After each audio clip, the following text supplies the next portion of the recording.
باپ اور بیٹے اور روح القدس کے نام میں آمین۔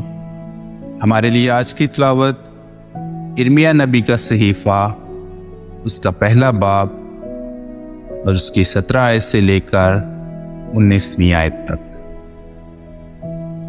پس تو اپنی کمر باندھ اور اٹھ، اور جن باتوں کا میں تجھے فرمان دوں تو ان سے کہہ، تو ان کے چہرے سے نہ گھبرا، ایسا نہ ہو کہ میں تجھے ان کے آگے گھبرا دوں۔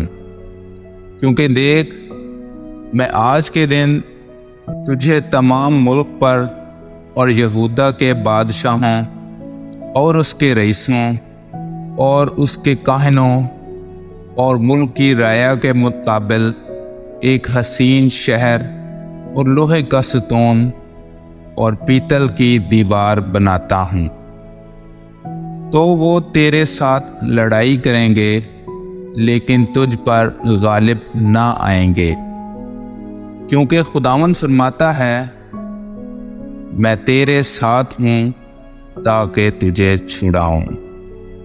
کلام اقدس کا پڑھا اور سنا جانا ہم سب کے لیے باعث برکت ہے۔